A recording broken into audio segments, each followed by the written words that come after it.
El acta de la sesión número 41 se ha aprobada por no haber sido objeto de objeciones. El acta de la sesión número 42 queda a disposición de las señoras y señores diputados. La secretaria abogada dará lectura a la cuenta.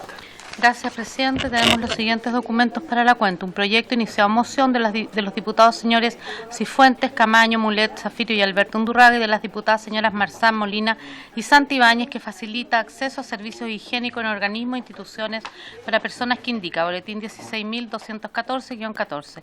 Oficio de la Secretaría General, mediante el cual comunica que la sala no accedió. Este diputado Astudillo, esto es lo que estamos hablando. Disculpe, presidente. La Secretaría General no accedió a la solicitud en orden a remitirle el proyecto de ley que modifica la Ley General de Servicios Sanitarios para obligar al prestador de dicho servicio a sustituir a su costa los componentes de las redes sanitarias públicas deteriorados por la acción de factores o eventos de carácter geológicos o climáticos. Boletín 16.160-09. Un oficio de la Secretaría General, mediante el cual comunica que la sala accedió a la solicitud de refundir los proyectos correspondientes a los boletines 16.077, 16.085, ambos -14.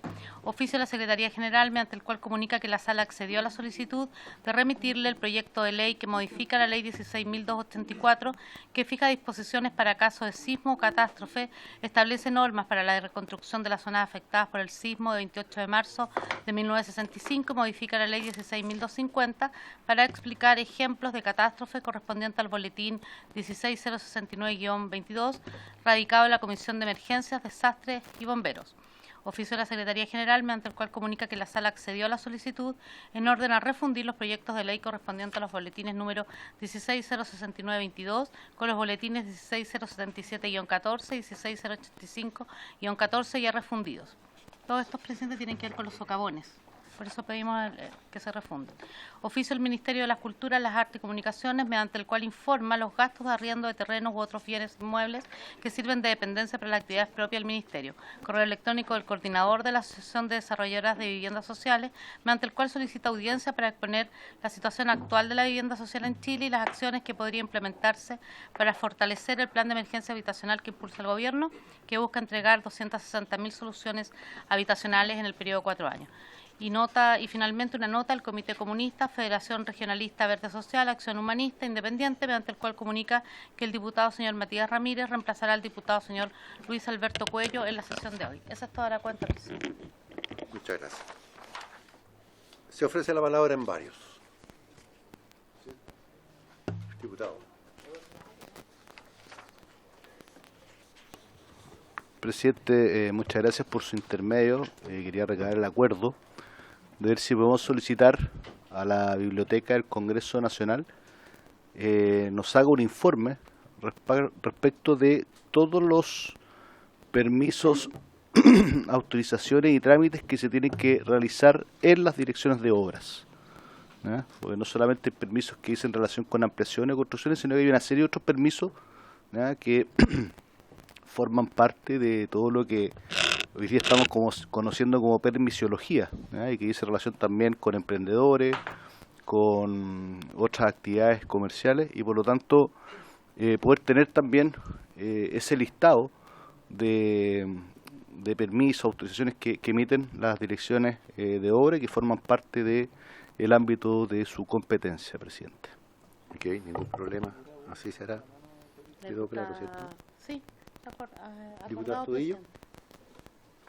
Gracias, presidente. Mire, quería hacer una solicitud a la comisión, considerando que el presidente Tomás Hirsch me había planteado de que íbamos a ver el tema socavones en un par de semanas más, me dijo, y que hay 2 proyectos que se estaba revisando la admisibilidad, porque nosotros como equipo presentamos 5 proyectos de socavones. que cada uno viene a reparar distintas problemáticas que hoy día tiene el Ministerio de Vivienda para poder darle solución definitiva o transitoria a las personas afectadas. Considerando además que este tema ya se transformó en un problema país producto de las lluvias que hemos tenido, creo que sería muy importante que ninguno quedara afuera. Y hay uno que queremos recuperar que nos fue mal, pero quiero hacer un segundo intento, que se fue a la Comisión de Obras Públicas, pero la idea sería tener estos 5 proyectos más el proyecto que presentó el diputado Ramírez, y entiendo que hay otro más, poder abordarlos todos en su conjunto, porque si esto se divide no se va a entender por qué hemos presentado una u otra modificación en distintas normativas, ya que este problema es un problema que para mi región se arrastra hace más de una década, pero que nos interesa darle una solución definitiva a muchas familias, a miles de familias, que superan las 9.000 familias hoy día afectadas solo en la comuna de Alto Hospicio. Entonces, si usted lo tiene bien, presidente, hablé recién con el diputado Ramírez y él no tenía inconveniente esperar a la próxima semana para que pudieran ingresar todos los proyectos de una sola vez a esta comisión para verlos de manera integral. Ok, diputada. Sí, el punto 2.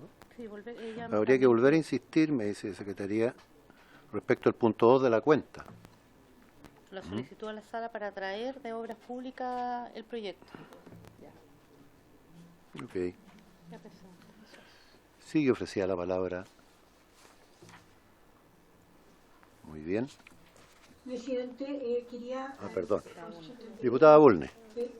¿Cómo está usted, presidente? Muy bien, pedir diputada. que se oficiara al Ministerio de Vivienda, Servio Región del Maule y Dirección de Obras Municipales de la Comuna de Curicó a propósito de los permisos de edificación y las eventuales irregularidades de construcción del condominio Zapallar en Curicó, que resultó inundado por la crecida de los del estero Guayquillo, en que, según se ha informado, se había construido en parte fuera del terreno autorizado en el permiso de edificación y en zona que debía ser de mitigación y de riesgo de inundaciones. Para que se informe respecto de esto, ha sido ampliamente publicitado el problema del condominio Zapallar, que fue construido por la constructora Galilea, por lo que sería muy conveniente que como comisión tengamos antecedentes sobre este hecho y las irregularidades que pudieran también haberse cometido por parte del Serviu y del Ministerio de la Vivienda al autorizar estas construcciones. Ok, diputada, me parece, estamos de acuerdo, así lo haremos. Muchas gracias. ¿Puedo apagar la cámara un momento, presidente? Sí. Apáguela nomás. Sí. Bien, ¿sí ofrecía la palabra? No hay más palabras, al parecer. El orden del día, el punto 1, dice que esta sesión tiene por objeto recibir en audiencia a representantes de la Mesa Territorial Kilómetro 170, loteos irregulares de Huaquén, Comuna de La Ligua, para dar a conocer la mirada territorial de la organización, la realidad social y la problemática que viven. Asisten las señoras Verónica Belmar de la Fuente y Geraldine Ramírez. Bienvenidas y les ofrecemos la palabra. Buenas tardes, presidente, también a todos los honorables diputados que están en esta comisión.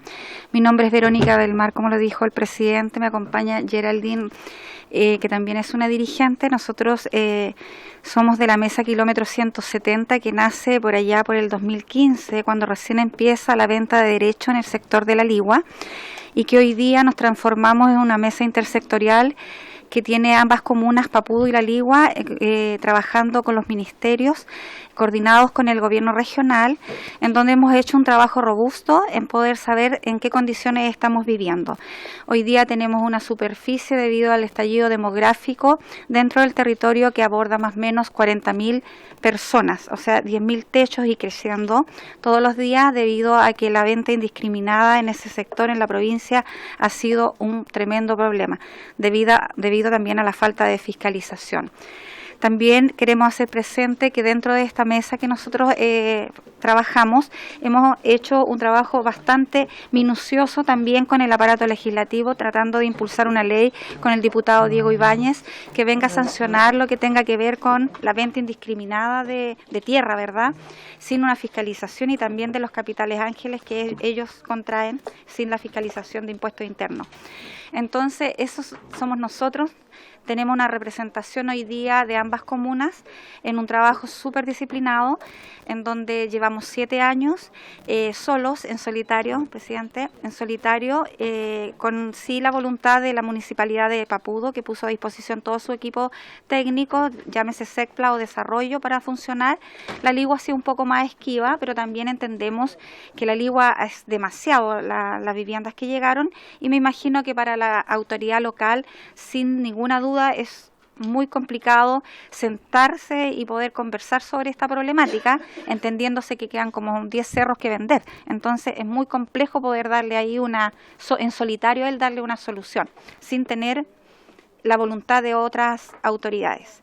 Quisiéramos entregar hoy día con ustedes el trabajo que hicimos en presentación con el Consejo Regional, donde nos recibió el presidente don Manuel Millones, y le hicimos una entrega de trabajo como nosotros miramos que debería ser el trabajo de planificación, sabiendo que no podemos aspirar a una regularización si es que no podemos trabajar una planificación de la provincia, a propósito de que este estallido trae consigo todas las problemáticas subyacentes que significa vivir en condiciones de asentamiento irregulares hoy día, o loteos irregular, como se ha dicho siempre, ¿no? El no tener la planificación, no están los recursos, no están los colegios, no hay nada. Y no tampoco tenemos una clasificación como campamentos. Entonces estamos en solitario. Voy a hacer entrega de este contenido que entregamos en el Consejo Regional para compartirlo con ustedes y poder provocar acá con los diputados, con esta comisión, tal vez el inicio colaborativo de ver si podemos legislar primero para parar esta venta indiscriminada y poder ver qué podemos hacer. Fuimos parte del plan de emergencia habitacional, sabemos que somos territorios privados, pero dentro de esos territorios privados hay familias que no tienen otra vivienda que esta y su habitabilidad es paupérrima. Voy a leer. Contextualizar la ruta histórica seguida por la organización comunitaria a nivel territorial en su gestión con los niveles políticos administrativos pertinentes con la problemática, visibilizar la problemática de los loteos irregulares de la provincia de Petorca a nivel regional, vincular los objetivos de Estrategia Regional de Desarrollo Valparaíso 2020 con la realidad territorial de los loteos irregulares, construir propuestas colaborativas de solución de las necesidades territoriales dentro del contexto del buen vivir para asentamientos poblacionales generados desde el loteo irregular. La presentación dice: la mesa territorial se compone de 20 dirigencias de la comuna de La Ligua y Papudo, que representa la realidad del conjunto de loteos irregulares de ambas localidades, heredadas de un trabajo de 7 años de la Mesa Territorial Kilómetro 170, el cual se organiza y toma la decisión de sumar más territorios, conformándose así en la Mesa Territorial de la provincia como loteos irregulares, quienes concretan esta política de unidad en su primer congreso de loteos el 29 de julio del presente año. El 2015 comienza el asentamiento de personas que adquieren terrenos por la vía de derecho real de uso en el sector de Huaquén. 2016 se organiza el movimiento Pobladores de la Comunidad de Bosques de Huaquén para resolver principales problemáticas. El 2019 se constituye la Mesa Territorial de Loteos Irregulares. El 2011 se oficializa el trabajo de la mesa con la visita en terreno de la Comisión de Ordenamiento Territorial del Consejo Regional de Valparaíso, presidida por don Manuel Millones. El 2022, creación de la Mesa Intersectorial de Servicios Públicos, Gubernamentales y Municipales. El 2023, segunda sesión de la Mesa Intersectorial, que se valida la Mesa Territorial Provincial, se fortalece el trabajo intersectorial y se acuerda sesionar una vez al mes los miércoles de cada mes en la comuna de Papudo y de La Ligua. Las principales problemáticas de loteos irregulares, como número 1, falta el ordenamiento territorial que incluya la presente expansión demográfica y territoriales de las comunas de La Ligua y Papudo, la escasez de servicios en educación, matrículas y colegios, en salud, las postas rurales como derecho humano básico en el territorio. 3. Inexistencia de la red de transporte eficiente para los territorios tanto como para adultos mayores como para estudiantes. la nula gestión del manejo de residuos domiciliarios, lo cual constituye una potencial emergencia sanitaria. Débiles suministros de servicios de agua y luz, en donde existe dependencia total de privados que proveen. Tenemos la inminente desconexión de la luz para 5.400 viviendas en el bosque de Huaquén. Presencia de problemáticas subyacentes, violencia intrafamiliar, violencia política, situación de pobreza extrema, cesantía, vulneración de derechos de nuestros niños, vulneración de derechos de adultos mayores, discriminación de registro social de hogares y la nula voluntad de ejercer el derecho a la organización de juntas de vecinos. El contexto político, la perspectiva del desarrollo endógeno, por su parte, coloca en el centro de la comunidad local para movilizarse en función de los objetivos relacionados directamente con su calidad de vida. Vale decir, se refiere a la interacción dinámica que establecen los propios habitantes de la región a partir de sus propias potencialidades y capacidades, los recursos y condiciones de desarrollo de territorio. Cito 2020, Estrategia de Desarrollo Valparaíso. Las personas en su centro de la estrategia regional para el desarrollo. La región debe proveer bienes, servicios y normativas que contribuyan a satisfacer adecuadamente las necesidades de las personas que viven y visitan el territorio, que permitan a sus habitantes aprovechar las oportunidades que se les generan en el entorno territorial y logren asegurar el respeto de sus derechos fundamentales establecidos en acuerdos internacionales como la Declaración Universal de Derechos Humanos y la Constitución de la República que rige el país. Cito 2020, Estrategia de Desarrollo Regional. En la región de Valparaíso se ha logrado un desarrollo equitativo y solidario de todos sus territorios, continentales e insulares, gracias a la protección y puesta en valor de las personas, el patrimonio, su paisaje y recursos naturales. Cito 2020, Imagen Objetivo, Estrategia Regional Valparaíso. Construir una región habitable, saludable y segura para mejorar la calidad de vida de sus asentamientos urbanos y rurales. Cito Eje de Estrategia Región de Valparaíso Desarrollo. Observar el Plan Regulador Intercomunal Satélite Borde Costero Norte, donde el uso de suelo agrícola evoluciona a una zona de extensión urbana a través de un excepcional con el objeto de respetar los acuerdos previos y generales del plan. Reorganizar los presupuestos de educación y salud en función de tener pertenencia territorial con sus usuarios y usuarias, que generan los recursos de subvención y su per cápita. Construcción de un colegio general en Huaquén hasta octavo básico y una posta rural con mayor resolutividad e infraestructura. Aprobar el proyecto Pase de la Micro en el Congreso en torno a la creación de empresas de transportes municipales para contribuir a la gestión territorial de la misma.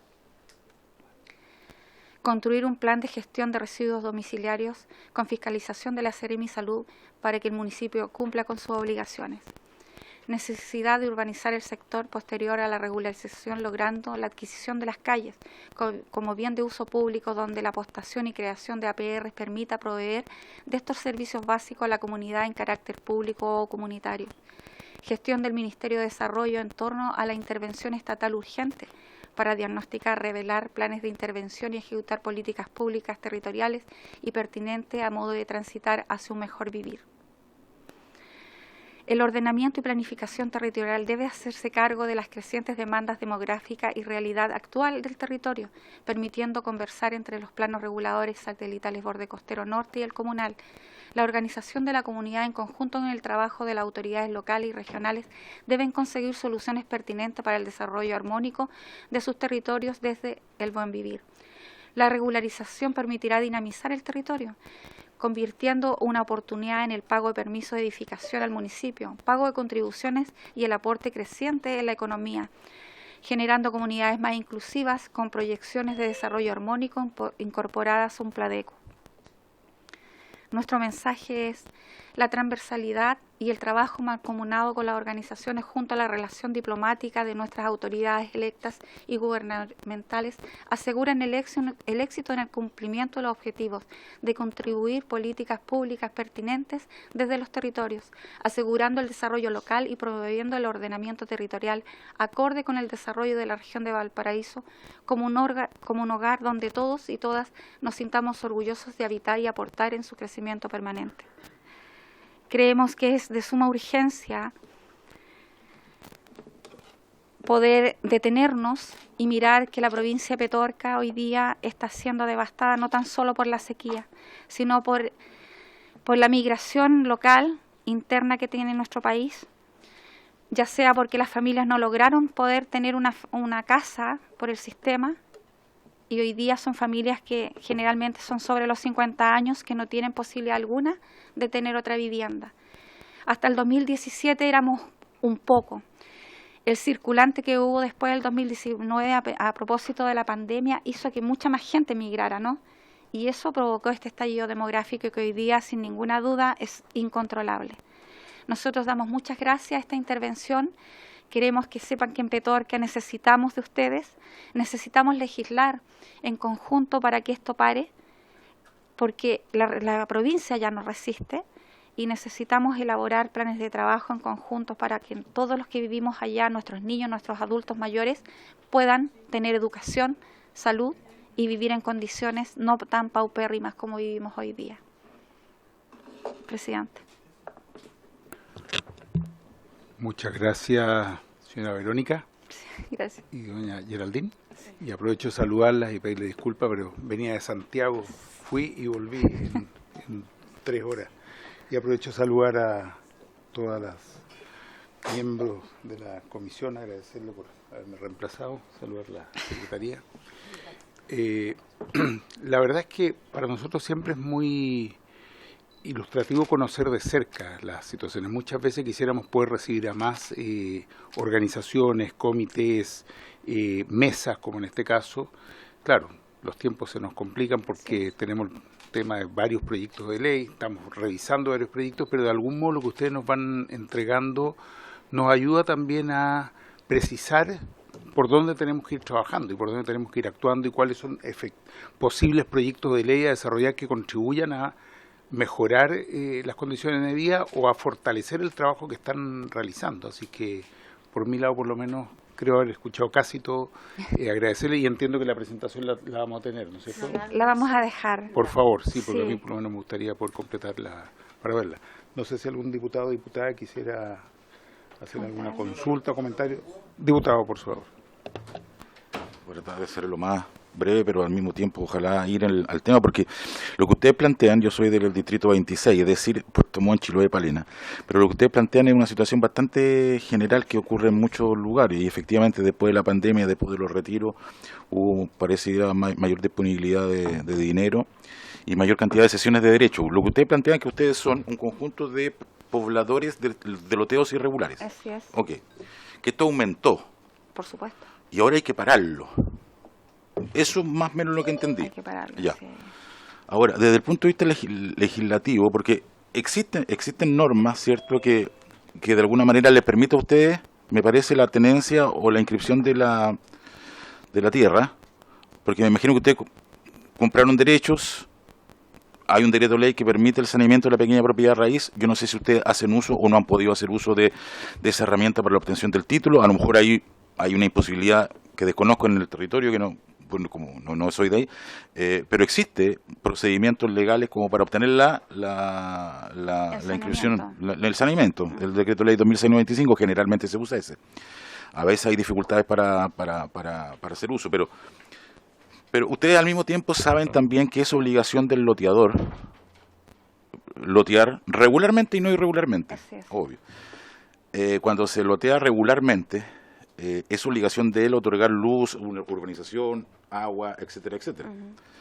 Cuando se salta ese camino, los precios bajan y uno va a vivir en esos lugares, ¿cierto? Y por tanto ya el loteador obtiene su rédito por producto de la hectárea extensamente subdividida, ¿cierto? Y quien se hace cargo entonces de esa obligación que era a priori del loteador, tiene que hacerlo de alguna manera el municipio, ¿cierto? Fundamentalmente agua potable en el camino de aljibe en su primer momento, hasta que haya... y mi pregunta final, desde el punto de vista legislativo, porque por algo creo nos están exponiendo la situación, que derechamente... En la presentación hay cosas que debe hacer el municipio, ¿cierto? Sí. Pero hay cosas que ustedes nos plantean como derechamente que no, como tarea para nosotros. ¿Qué ven ustedes que desde el punto de vista legislativo podríamos mejorar, complementar o derechamente armar desde cero para la tarea que ustedes nos señalan hoy día? Eso le puedo... Por ejemplo, sí. Gracias, diputado Ulloa. No sé si hay alguna otra pregunta o comentario de algún diputado o diputada. ¿O de los que están conectados? Ok, vamos entonces a la respuesta.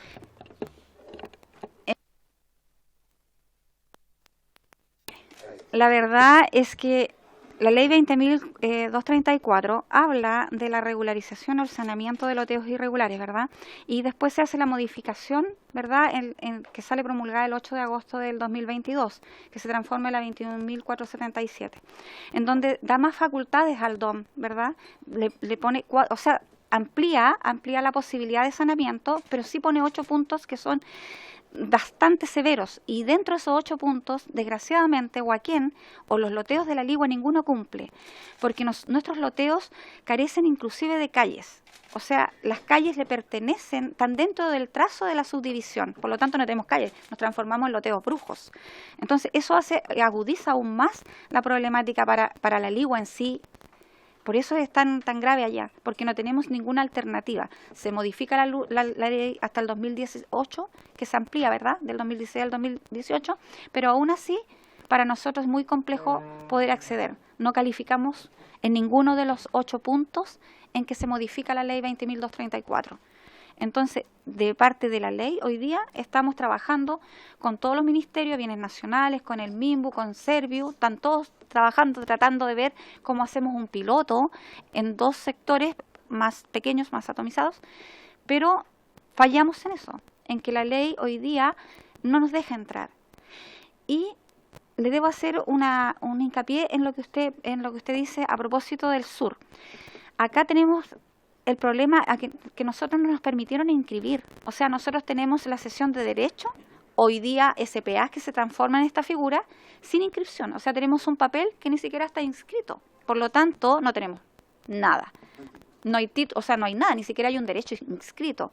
Porque si fuera un derecho que es de un entero, podríamos decir, tengo un derecho inscrito de un entero que compone 50 sitios, ¿verdad?, de 3 hectáreas, pero tengo un derecho ahí inscrito, que lo comparto con otras personas.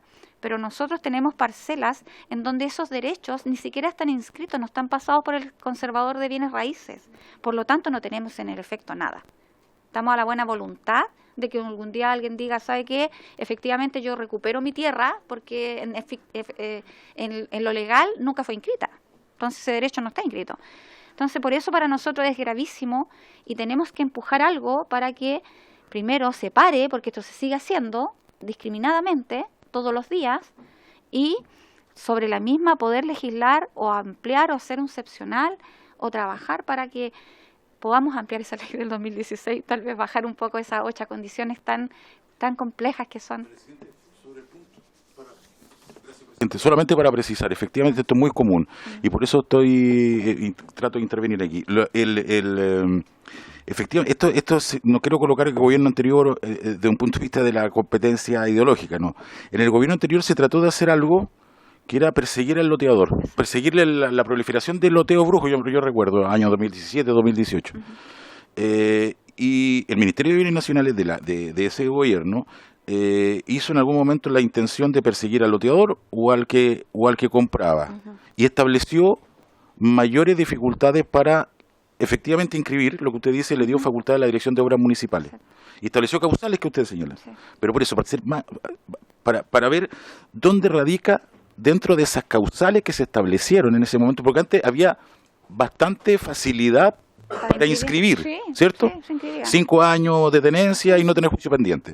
Entonces se le colocaron causales distintas a la Dirección de Obras Municipales que impedían la inscripción. Entonces, esas causales, ¿cuál de ustedes es la que no les permite, para ver, cuál es la causal que no les permite hoy día en esa norma? De esas 8, claro. Sí, no finalmente tener la tenencia de la tierra, inscribir a su nombre el terreno, finalmente. Claro, ¿Qué es eso? Lo que hayan adquirido.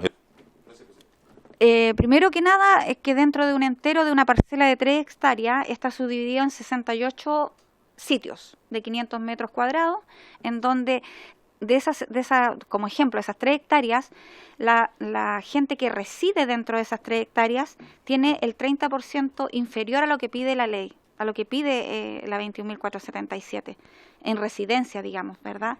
Porque en su mayoría son segundas viviendas. Sin embargo, si nosotros contamos el entero, que es el paño completo, donde están, por ejemplo, de un loteo donde hay 90 parcelas, con un proporcional de 50, o sea, 5.000 viviendas, el entero a lo mejor sí nos da el 30%, pero no si lo fraccionamos. ¿Se da cuenta? Porque la mayoría son segundas viviendas, pero sin embargo vivimos muchas personas ahí que somos primera vivienda y que no tenemos y que no hemos tenido jamás una vivienda. Entonces ahí es donde nosotros entrampamos para seguir avanzando en las otras siete problemáticas. Si nos piden una residencia del 30% para presentarnos y no lo tenemos por parcela, claramente chocamos ahí. Entonces, por eso para nosotros es muy importante poder ver si es que se puede hacer un excepcional, ahora que salió el plan regulador nuevo el 8 de agosto, si es que se puede modificar la ley, si podemos apoyar a una iniciativa de ley que pueda ir sujeto a la primera vivienda, por ejemplo, porque no podemos olvidar que tenemos un déficit de 700 viviendas en comités y colectivos dentro del país que están esperando su vivienda. O sea, no podríamos pensar si quieren ponernos por delante de toda esa familia. No podríamos hacerlo. Pero, sin embargo, sí poder hacer una iniciativa para la gente que en realidad no pudo tener vivienda y que es la única vivienda y que son, en su general, personas adultas. Eso. Gracias por su respuesta. Tenemos a la diputada Nullao, y después tenemos a la diputada Bulnes, y después, en aras del tiempo y lo que tenemos agendado para hoy día, vamos a pedirle una respuesta a esas dos intervenciones y cerramos el tema agradeciéndole mucho. Diputada Nullao.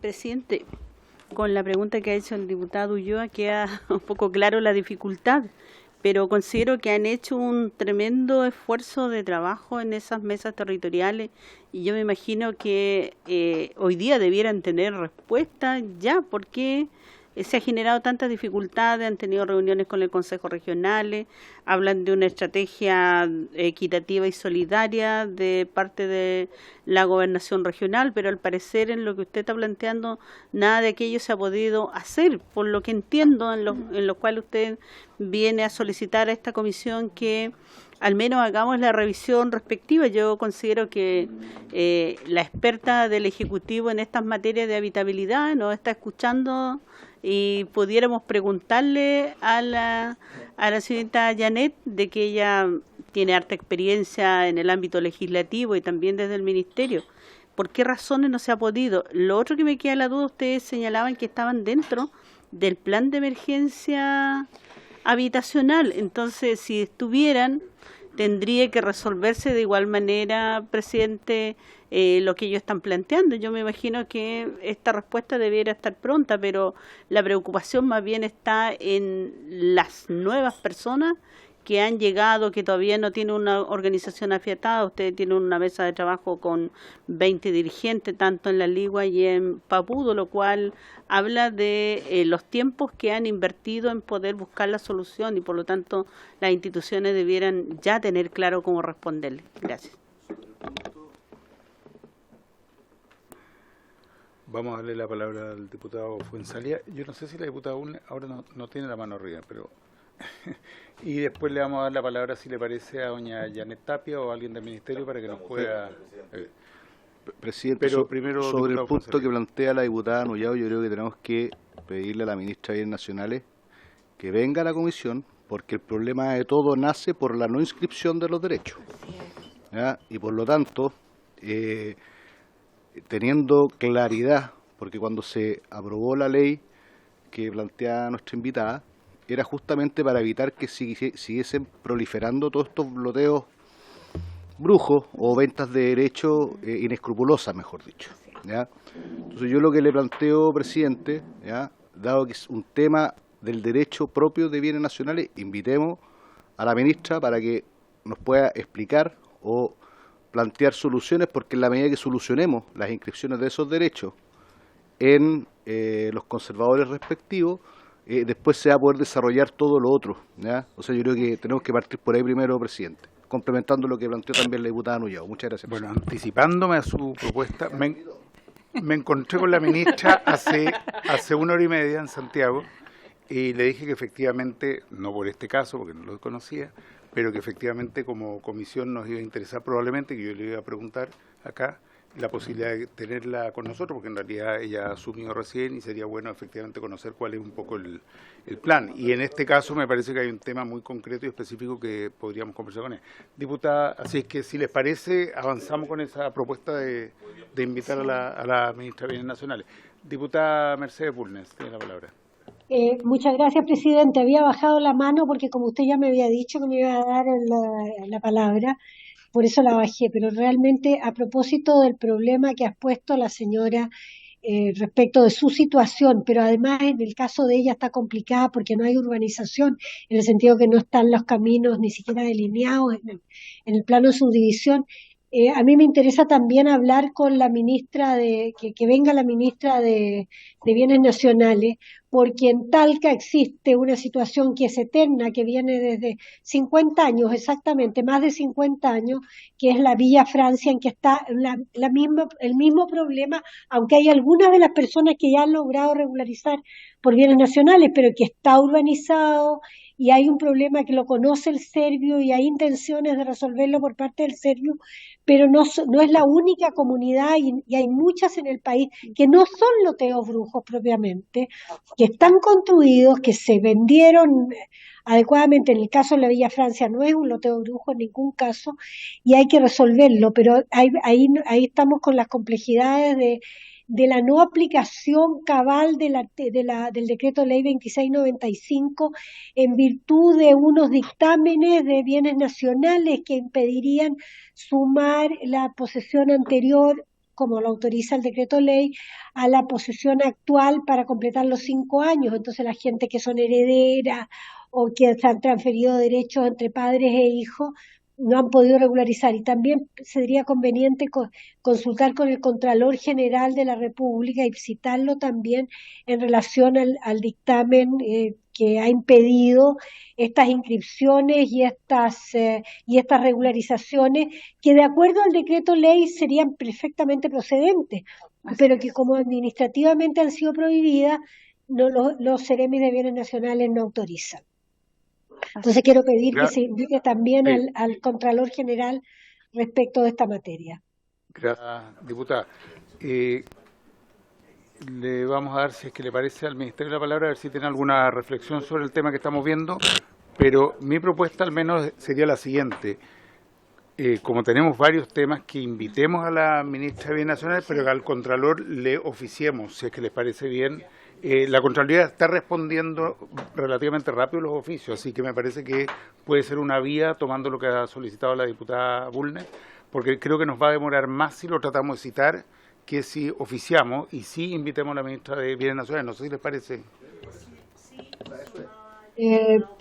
Presidente, lo que pasa es que el oficio habría que definirlo bien claramente para que la materia del oficio esté muy clara. Yo propondría diputada, que ¿le parece si la próxima semana usted ayuda o le envía a Secretaría antes los términos que le parecen más adecuados y se redacta el oficio?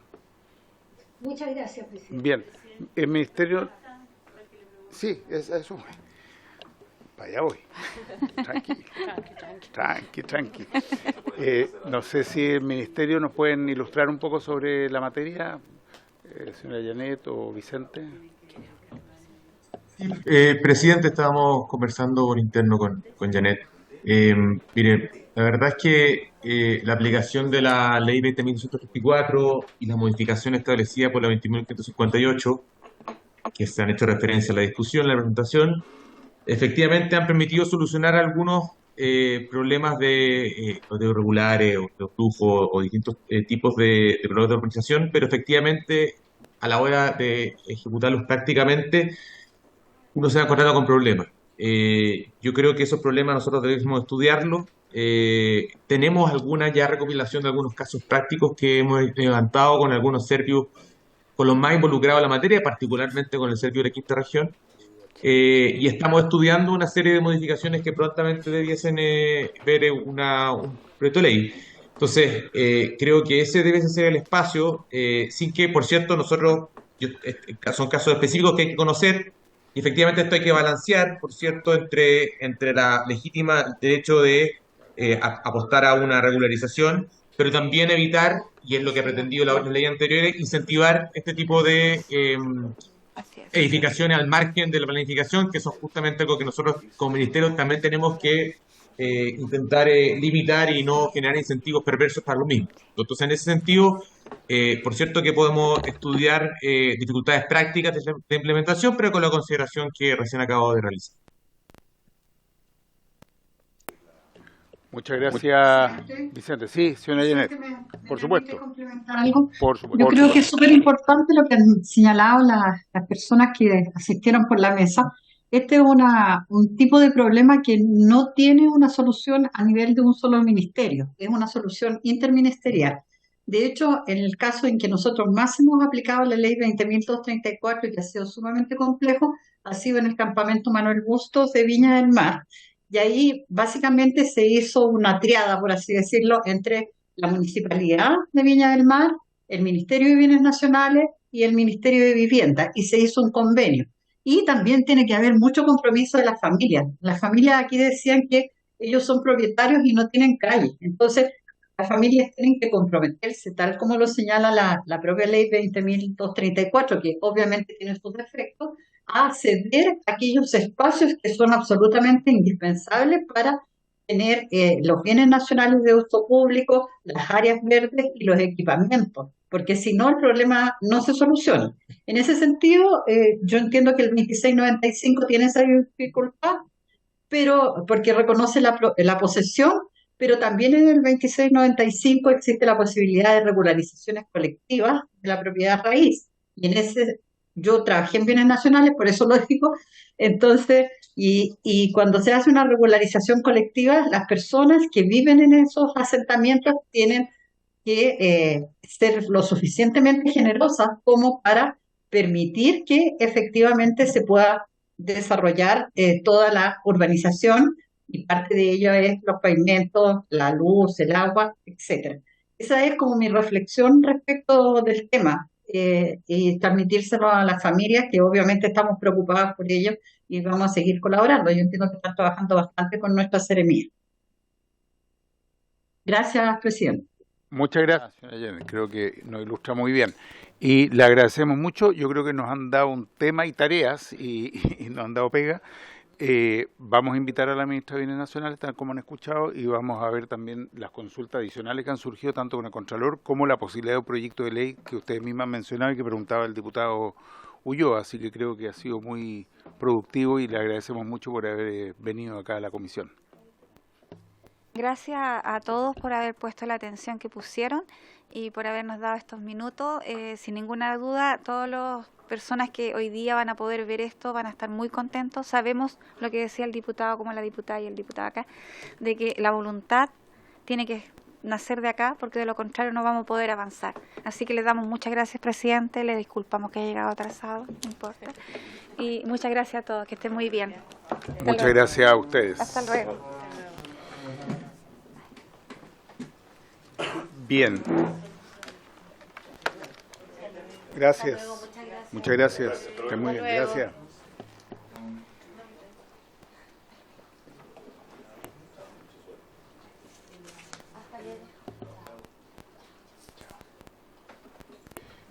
Bien.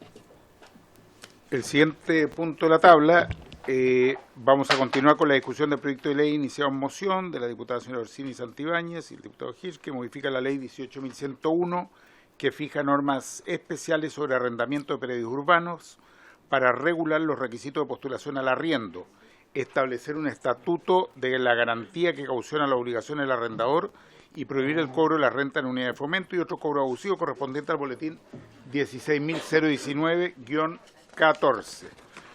Para esto hemos invitado para que exponga ante nosotros la señora Verónica de la Paz. Le damos la bienvenida, ustedes ya la conocen, todos la conocemos, profesional de la Asesoría Técnica Parlamentaria de la Biblioteca del Congreso Nacional, que nos va a hacer una presentación, y posteriormente también hemos invitado al Ministerio de la Vivienda para estar, como ya vimos, don Vicente y doña Janet, para que también expongan la mirada del Ministerio al respecto. Así que hoy día vamos a escuchar a Biblioteca y al Ministerio, y con eso vamos a darle continuidad al proyecto. Doña Verónica, muy bienvenida, muy bienvenido. Los escuchamos atentamente. Buenas tardes, ¿me escuchan bien? Sí, ahí. Buenas tardes, diputados, diputadas. Me acompaña Pedro Guerra, él es abogado, parte también de la asesoría técnica parlamentaria en esta presentación.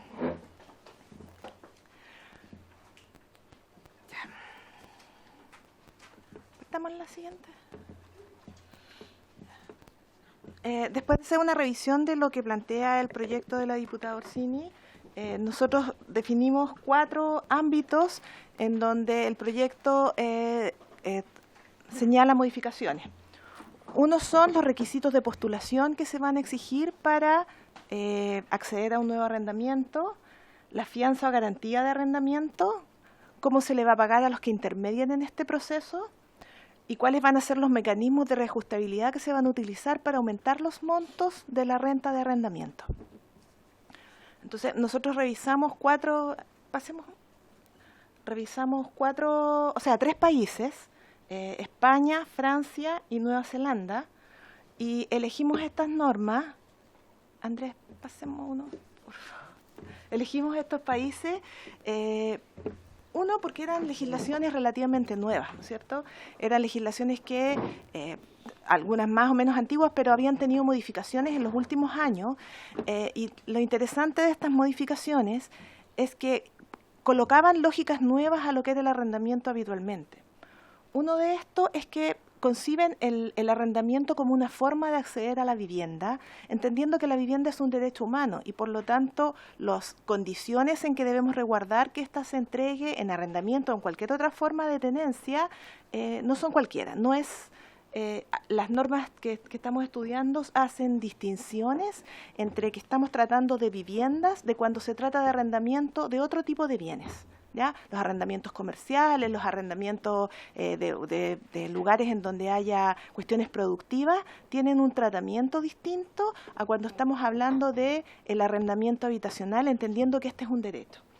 Y esto se hace tan así que también se distingue cuando el arrendamiento constituye la vivienda principal de las personas de cuando estamos hablando del arrendamiento de vivienda para otros usos, por vacaciones, porque es mi segunda vivienda, porque es la vivienda que tiene mi hijo para irse a estudiar a otra ciudad, ¿no es cierto? Todas esas otras figuras del arrendamiento que tienen otras temporalidades tampoco se consideran dentro de estas normas de arrendamiento. ¿Ya? Ahora, en el caso francés y en el caso español, estas normas de arrendamiento distinguen cuando el propietario de la vivienda puesta en arriendo se trata de una persona natural o se trata de una persona jurídica o como también ellos lo definen, de un gran tenedor. Distinguen si cuando yo estoy arrendando es la casa que tengo y que se transforma en mi renta única o una renta a una familia, por ejemplo, de cuando estamos hablando de alguien que tiene muchas propiedades en arrendamiento, ya sea como persona jurídica o como gran tenedor, una persona natural que tiene muchas viviendas. Esa distinción también es interesante porque luego en la norma hace distinciones respecto de cómo trata el alza de los arriendos o las garantías exigibles en esas condiciones. En Francia y en Nueva Zelanda el arrendamiento es obligatoriamente por escrito. El contrato de arrendamiento es un documento escrito. No está la posibilidad como acá que puede no estar consignado, no estar escrito. Y en el caso español, las partes se pueden mutuamente convocar a hacerlo por escrito. No es obligatorio, sino que queda sujeto a cómo definan las partes. Y es bien interesante una cuestión que nombra la legislación neozelandesa en referencia a que aquello que no está escrito no es exigible durante el proceso de contrato. Por lo tanto, son contratos muy detallados en donde queda claramente señalado las condiciones en las que se va a desenvolver este contrato. Otra cuestión interesante que nos encontramos en este marco general del arrendamiento es en el caso neozelandés que hay una institucionalidad pública que se encarga de regular, resolver los problemas en el caso del arrendamiento. ¿Ya? En eso es una organización específica para esto. Ahora, en el caso francés, los gobiernos locales tienen atribuciones para involucrarse en algunos aspectos del arrendamiento, pero no es una organización específica para este efecto. En el caso neozelandés es una organización que está concebida para esto y tiene incluso reglamentos en donde se establecen multas a los incumplimientos que pueda incurrir en el proceso del arrendamiento tanto el arrendador como el arrendatario. Ahora, otro aspecto interesante es que todas estas normas que estudiamos hacen una descripción muy detallada de las condiciones del arrendamiento referido a qué es este bien que estoy arrendando. Describen súper detalladamente las condiciones que tiene que cumplir la vivienda para ser objeto de un arrendamiento, las responsabilidades que asume el propietario cuando arrienda algo, los tiempos que tiene de respuesta en caso de que lo conminen a hacer algún tipo de arreglo, por ejemplo. Las responsabilidades, se establecen detalladamente las causales de términos de contrato para uno y otro caso. Entonces, toda esta conceptualización tan detallada hace también que en el desenvolvimiento luego del proceso contractual y de la vivienda haya mucho menos situaciones de conflicto, porque quedan muy bien resueltas en los contratos anteriores.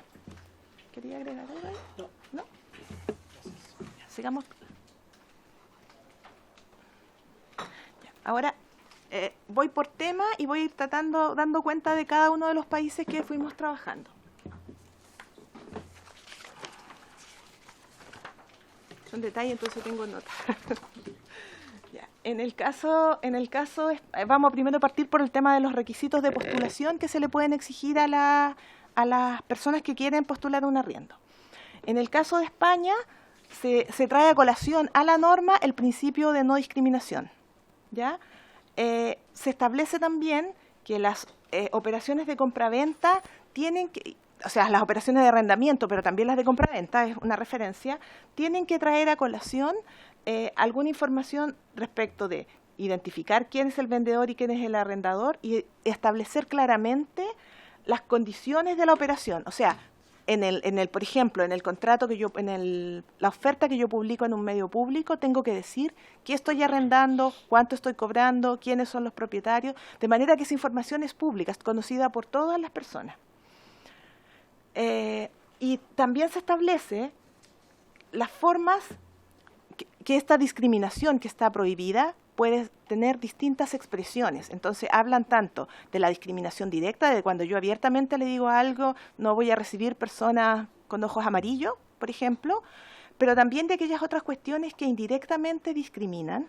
Y lo otro interesante es que también sancionan como discriminación el arrendamiento de la infravivienda. O sea, si yo estoy arrendando un sótano oscuro y húmedo, ese arrendamiento se entiende como discriminación porque las condiciones de ese lugar que estoy poniendo a disposición no son las mínimas. Ahora, en el caso francés, también establecen este principio de la no discriminación y en este caso ellos hacen un detalle de qué se puede exigir para presentar como antecedentes para optar un arrendamiento. ¿Ya? Y detallan, son los documentos de identidad, la documentación que acredite la dirección actual del arrendatario, aquel que acredite su situación laboral, aquel que acredite su situación financiera. Y puede solicitar que se le exhiban los originales y se presente una carpeta con las copias. Aquí es bien interesante, voy a entrar luego en el detalle de esto en el caso francés, pero hay una posibilidad se prepara un expediente de postulación y hay empresas que se dedican a ayudarte a preparar este expediente. Lo puedes hacer tú directamente como arrendatario, ¿no? Yo junto a mi documentación la presento o acudo a alguna de estas empresas de servicio. Ya, y aquí en el tema de los requisitos exigibles, en este caso no es exigible el tema de un garante o un fiador en el proceso de postulación, pero sí es permitido. ¿Ya? No voy a profundizar más en esto porque en el siguiente me meto más en detalle. Y en el caso neozelandés, la referencia que se hace no es a las normas de no discriminación, sino que a las normas lo ponen en positivo, el incumplimiento a los derechos humanos, a la ley de derechos humanos que está llevada a la legislación neozelandesa. Y en este caso se establece un formulario de prearrendamiento. Hay un formulario público que yo tengo que completar y allí están los datos que me pueden pedir, solo esos datos. Y en estos datos está el nombre, la información de contacto, la vivienda actual, referencia a un historial de arrendamiento del que puedo hallar cuenta, referencias, y allí se entrega una autorización para solicitar una verificación de los antecedentes comerciales. Y esta verificación se hace a través de agencias especializadas que se dedican a la verificación de antecedentes, para distintos usos. Uno de los usos es usarlas para el arrendamiento. Ahora, la selección de las personas, en todos los procesos, la no discriminación no implica que las personas no pueden seleccionar a quien en definitiva voy a entregarle la propiedad, pero esos criterios de selección deben estar resguardados por estos principios. Y en el caso neozelandés, esta información respecto del monto del arrendamiento, que es pública, limita a que los oferentes al arrendamiento puedan presentar ofertas o puedan ofrecer más dinero por quedarme con una propiedad u otra. Es un procedimiento que tiene que ser transparente en ese sentido. Respecto de la regulación de la fianza o la garantía, que este dinero que se le pide adicional a la persona para quedarse en la vivienda. En el caso español, la ley de arrendamientos, esto lo establece la ley de arrendamientos urbanos, ¿no es cierto? Y establece que al momento del pago, de la firma del contrato, se debe pagar la fianza e incluso se detalla que se debe pagar en efectivo. ¿Ya? Y el monto máximo de esta fianza, cuando estamos hablando de vivienda, es de 1 mes de renta. ¿Ya? En general, en los 3 casos que revisamos es 1 mes de renta. Pero permiten otros montos mayores hasta 2 meses para el caso de otro tipo de usos. No sé, un local comercial podría, porque se entiende allí entonces que en el arrendamiento de otros usos podría haber otras cuestiones que hay que resguardar. No sé, el local tiene unos refrigeradores, tiene otras cuestiones que la fianza debería considerar. Ahora, esta fianza, en el caso español, es un caso mixto. Entre los primeros entre los 5 y los 7 años, los primeros 5 o 7 años de arrendamiento, porque esta diferencia, 5 años si es una persona natural o 7 años si es una persona jurídica, ellos no pueden aumentar el monto de esta fianza. Porque, por ejemplo, acá en Chile uno paga la fianza, ¿no es cierto?, y no en algunos casos te piden que esa fianza, si el arrendamiento sube, la fianza también suba y uno va actualizándola. En otros no te dicen nada, pero no está regulado. En el caso de acá, en los 5 años o en los 7, tratándose de propietarios, personas jurídicas, esa fianza no se puede actualizar. Y después de ese periodo, si el contrato dura más tiempo, esta fianza se va a poder actualizar y el monto va a ser el monto del incremento de la renta de arrendamiento. ¿Ya? Y también se establece una exención del pago de esta garantía cuando estamos hablando de que es un órgano público el que actúa como arrendatario. Ahora, esta fianza al término del arrendamiento debe ser restituida. El arrendador tiene el plazo de 1 mes para devolver este monto y este atraso está sujeto a un interés legal. Y estos contratos la regulación española establece que los contratos pueden pactar otro tipo de garantías. Por ejemplo, se utiliza mucho ya el tema de un seguro de pago de arrendamiento. ¿Ya? Entonces, compañías ofrecen un seguro civil, que te garantiza que el arrendatario te pague el arrendamiento. ¿Ya? Ahora, también establece que estas garantías adicionales no pueden ser valoradas en un monto que sea superior a 2 rentas mensuales. Ahora, en el caso de Francia, la norma distingue respecto de algunos contratos en los cuales es posible pedir garantía. Cuando la persona que está arrienda, ya sea paga por adelantado alguna cierta cantidad de tiempo, paga por adelantado, entonces ciertas cantidad de meses, en esos casos no se le puede exigir que presente garantía. ¿Ya? O por ejemplo, si yo llevo un contrato anual con mi arrendatario y le digo, ¿sabes que yo voy a pagarte cada 4 meses, pero voy a pagar la renta de los 3 meses siguientes? Entonces, en una figura así, por ejemplo, en ese caso no me pueden pedir garantía. Y lo otro interesante es que esta garantía solo respalda las responsabilidades económicas respecto de la vivienda y no otras cosas. No es una garantía multifuncional, que si no me pagaron los gastos comunes yo pueda disponer de eso, sino que solamente las responsabilidades que tiene ese arrendatario respecto del arrendador. El pago también se cancela al momento de la firma del contrato, pero acá hay organizaciones de inquilinos. Por lo tanto, esta fianza yo la puedo pagar directamente al propietario o a través de estas agencias de organización, estas agencias de inquilinos. Y en el caso francés no está previsto que la fianza se incremente. El monto inicial es el monto que se devuelve. No hay incremento durante la duración de la garantía. O sea, la duración del arrendamiento. ¿Ya? Y al momento de la devolución, entonces, se pueden hacer descuentos respecto de los incumplimientos económicos que pudieran haberse ocurrido durante el periodo. Ahora, otra cuestión es cuánto devuelvo, cómo evalúo cuánto devuelvo. En el caso francés, al momento de ingresar a una vivienda, tengo que llevar un inventario. Ese inventario lo hace un tercero contratado para el efecto, y ese inventario de entrada es el documento oficial de las condiciones en las que estaba la vivienda, el arrendamiento, cualquier cuestión de la vivienda queda consignada en ese inventario. Y hay un inventario de entrada y un inventario de salida. Entonces, cuando yo me voy, si el inventario de entrada y el inventario de salida son coincidentes, en 30 días me tienen que devolver la fianza. Si esos dos inventarios no son coincidentes, entonces hay todo un procedimiento para que la parte no conforme pueda reclamar de ese procedimiento, reclamar primero en el gobierno, en la municipalidad, en el fondo del lugar donde se emplaza la vivienda, y en caso de que allí no se pueda resolver, al juzgado de policía local, en el fondo, en el equivalente a lo que sería el juzgado de policía local acá. También en el caso francés es importante señalar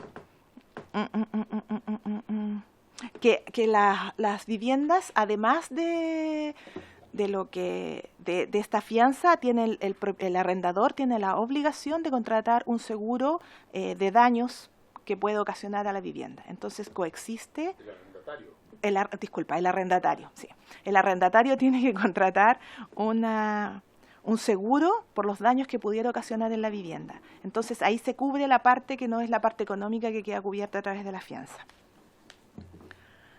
Ya. Y en el caso neozelandés, el monto de la fianza son 4 semanas, o sea, vendría a ser el equivalente a un mes. También se entrega a la firma de contrato y cubre un espectro más amplio de posibles daños. Cumple impagos, cumple daño, cumple otras reclamaciones que puedan existir, pero existe prohibición de cobrar cualquier otro tipo de fianza. Es solo esta garantía, no pueden cobrar otra cuestión. Ahora, lo sí interesante que tiene en el caso neozelandés, que establece la posibilidad de que la responsabilidad existe una especie de coarrendatario y que esa responsabilidad de la propiedad pueda repartirse entre más de una persona. Ahora, una vez que se entrega esta renta al arrendador, el arrendador no la guarda él mismo. La tiene que depositar en este organismo público que se hace cargo de administrar el arrendamiento. Esta fianza queda allí depositada y es este organismo el que la devuelve una vez que el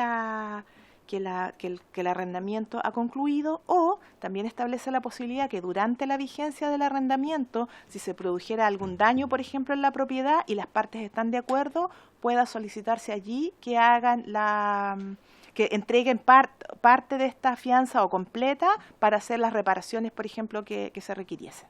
¿Ya? Entonces actúa de esa forma. Ahora, hay obligación de reposición. Si yo pido sacarla y hacemos un arreglo y de acuerdo entre arrendador y arrendatario, esa fianza luego debe ser repuesta en caso de que se mantenga la vigencia del arrendamiento.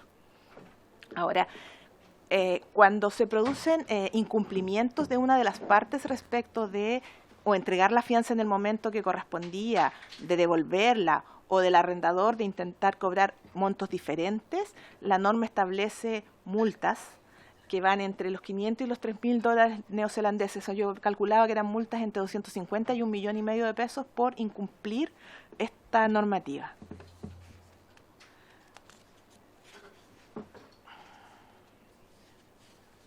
Ya, sigamos con la otra. Sigamos una más, por favor, que esta lo adelante. Respecto del pago intermediario, yo denominé intermediarios a todos aquellos que pudieran interactuar entre el arrendador y el arrendatario durante este proceso, porque me encontré en el caso francés que era más de una persona la que interactuaba en este proceso. Entonces, en el caso español, es similar a lo que se propone en el proyecto, ¿no es cierto? Se establece que los cargos de la contratación de una persona que intermedie el arrendamiento son de cargo del arrendador. Y en el caso neozelandés es más o menos similar, se establece a través de una prohibición, entonces se le prohíbe que se le cobre que se le cobre al arrendatario cualquier monto por concepto de agencia agencia para encontrar el arrendamiento. Pero en el caso francés se establece la prohibición, o sea, la responsabilidad de esta contratación recae solo en el arrendador, pero hay otras dos personas que pueden interactuar en este proceso. Uno es esta posibilidad de que se elabore el expediente de postulación al arrendamiento, ¿no es cierto? Y esto se hace a través también, en el caso que se define así, a través de un tercero, y la posibilidad de que se elabore este inventario de entrada y salida, que es obligatorio. Ahora, estas otras dos personas se pagan en partes iguales entre los dos, entre arrendador y arrendatario. ¿Ya? Esa es la... Ahora, todas las personas que participan en el proceso de arrendamiento, o sea, el corredor inmobiliario, el que elabora el inventario, el que elabora el expediente, tienen la obligación de reportar la información de ese contrato de arrendamiento a un observatorio de locales de alquiler que lleva el municipio y con el cual no hace control de precios, pero genera información respecto a los precios en los lugares. Entonces, ese es un mecanismo con el cual, como la información respecto de los precios va a estar establecida de manera pública y todos vamos a saber cuánto cobran por una vivienda en el sector donde yo vivo, actúa eso como un regulador de mercado en el fondo. La información siempre es regulación en esos términos, ¿no es cierto? A la medida que todos sabemos cuánto cuesta los arrendamientos en el barrio, vamos a tratar de arrendar la propiedad en esos márgenes.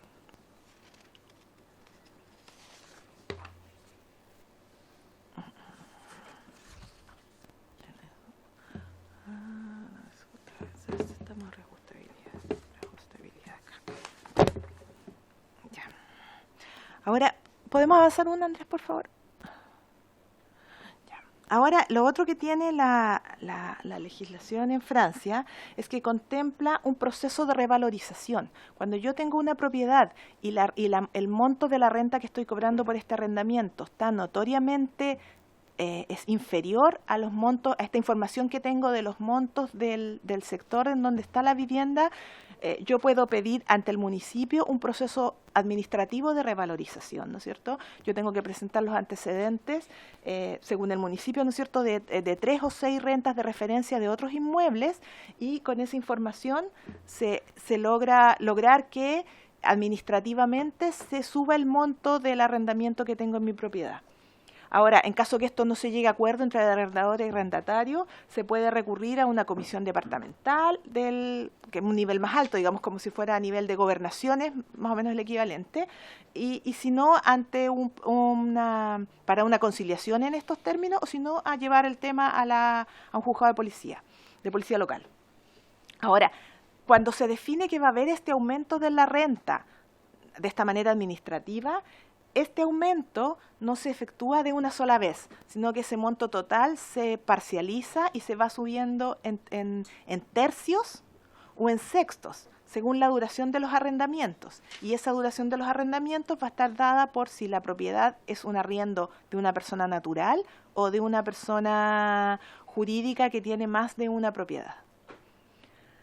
Ahora, otra herramienta que tiene la legislación francesa es que tiene una figura que se llama las zonas de arriendo tensionada. Son aquellos lugares de las ciudades en donde existe una altísima demanda por arrendamiento, los precios están muy caros, ¿no es cierto? Son lugares en donde viven además más de 50.000 habitantes.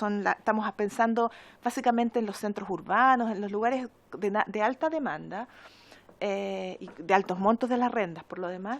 Y en esos lugares, las nuevas rentas de las viviendas, ya sea que se desocupen o que haya un nuevo proceso de arrendamiento, esos montos están fijados por el Consejo de Estado. Yo no encontré una equivalencia en términos administrativos, pero vendría a ser así como un consejo de ministros adicionales a la orgánica del país, de la región, que establece el monto de esas zonas, particularmente de esas zonas. Ya según las tipologías de vivienda, ¿no es cierto?, va fijando estándares de precio. Vamos una atrás, por favor. Me falta Nueva Zelanda. Y finalmente, en el caso neozelandés, el aumento de la renta está concebido como una modificación al contrato, por lo tanto es corregible, puede hacerse en más de una oportunidad, pero tiene que cumplir un plazo mínimo para modificar esa renta de 12 meses. O sea, yo no puedo tener, por ejemplo, esta cláusula de que voy a subir el arrendamiento, el monto del arrendamiento cada 6 meses, o lo voy a subir mensualmente asociado al UF, por ejemplo. Allá yo solo puedo subirlo una vez al año. ¿Ya? Y en el caso de que yo estime como arrendatario que el alza es mayor a la que yo calculaba o yo esperaba, yo puedo solicitar a una autoridad pública, esta misma autoridad pública que hemos hecho referencia antes, que revise esta alza. ¿Ya? Y en ese caso, si hay conformidad, si están los márgenes esperables, la autoridad no hace nada, pero si esto es un alza desproporcionada en relación a los arrendamientos del sector en el que se emplaza la vivienda o a las características de la vivienda, entonces puedo ordenar administrativamente que ésta se disminuya. Ahora, también en la legislación neozelandesa se contempla que se pueda establecer el alza de los arrendamientos vinculada a obras. Yo me vengo a esta casa, yo en un año más me van a subir el arrendamiento, pero van a hacer una terraza adicional, por ejemplo. Entonces, en esos casos, eso puede quedar pactado en el contrato de arrendamiento y esas alzas no están reguladas en el fondo por estas normas, sino que se refieren a la intensidad, a la magnitud de las obras que se estén ejecutando. ¿Cómo? Eso no es reajustabilidad. O sea, es que queda consignado. Es una actualización del monto a la fecha. Claro. Que yo haga aumentos del canon de arriendo puede decir relación con obras accesorias que van en el futuro, pero eso no es reajustabilidad, el ejemplo que está planteando. Lo que pasa es que en el caso de ellos lo conciben como reajuste de la renta asociada a estas obras, que son distintas de las obras. Eso es un aumento. Diputado, pero permitámoslo terminar y después vamos dando la palabra. El aumento de la renta asociado a obras lo consideran como un aumento de la renta, en tanto la fórmula con la que calculan ese valor es una valoración del monto de esas obras. Entonces, en tanto eso se traduce a que aumenta la inversión en el fondo, es que se entiende como reajustabilidad. Esa es la lógica que aplican. Básicamente esa es la presentación. Gracias.